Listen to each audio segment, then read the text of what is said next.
Hello दोस्तों, एजे short hand में आप सभी का स्वागत है। यदि आप चैनल पर नए हो तो चैनल को सब्सक्राइब कर सकते हैं।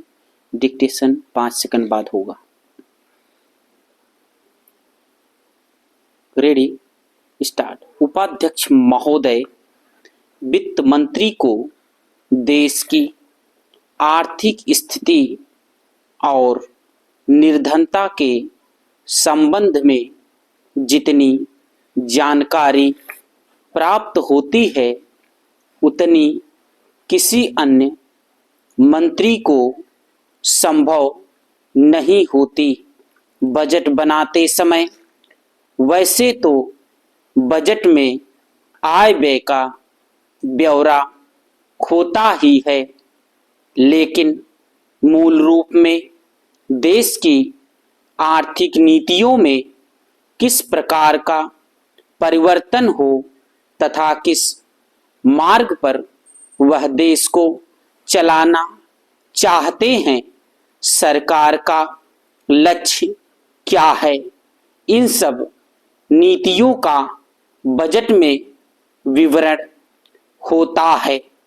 हमारे वित्त मंत्री चाहे जिस पद पर भी रहे हों, चाहे वे मुख्यमंत्री रहे हों या केंद्रीय सरकार में रहे हों, उन्होंने शानदार काम किया।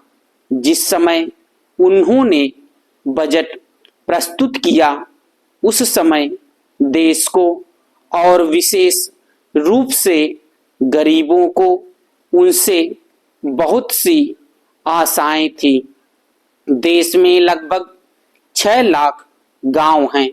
उनमें जो बेरोजगारी है, गरीबी है, उसके संबंध में देश की जनता को उनसे बड़ी आशाएं थी और जनता देखना चाहती थी कि इस अवसर पर सरकारी नीतियों के द्वारा देश को वे क्या मार्गदर्शन देना चाहते हैं।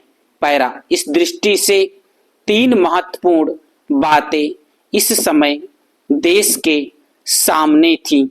देश का आर्थिक विकास तेजी से हो, अधिक लोगों को काम मिल सके और मूल्यों में स्थिरता आए। जहां तक इन 3 उद्देश्यों का संबंध है, हमने देखा कि उस ओर कुछ प्रयत्न हुए हैं। विशेष रूप से गरीबी हटाओ के संबंध में इन देश में जो चर्चा चल रही है, इस बजट में कुछ सीमा तक उसका उल्लेख मिलता है, क्योंकि जितने भी प्रत्यक्ष कर लगे हैं वे ज्यादातर धनी लोगों पर और विशेष रूप से शहर के लोगों पर लगाए गए हैं। इस तरह से जो एक प्रकार की आर्थिक असमानता हमारे देश में चल रही है, उसको दूर करने का प्रयत्न अवश्य किया गया है।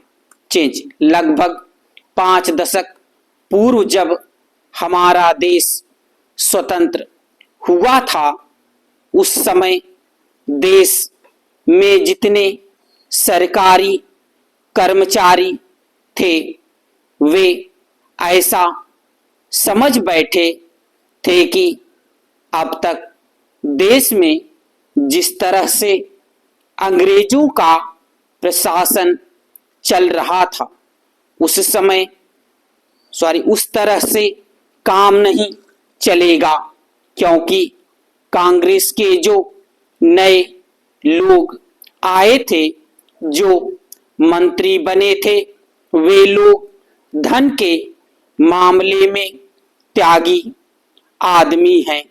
धन से उनको मोह नहीं है, लेकिन बाद में उन्होंने देखा कि हमारे मंत्री लोग भी उसी तरह से शानदार जीवन पसंद करने लग गए जिस तरह से अंग्रेज करते थे। स्टॉप।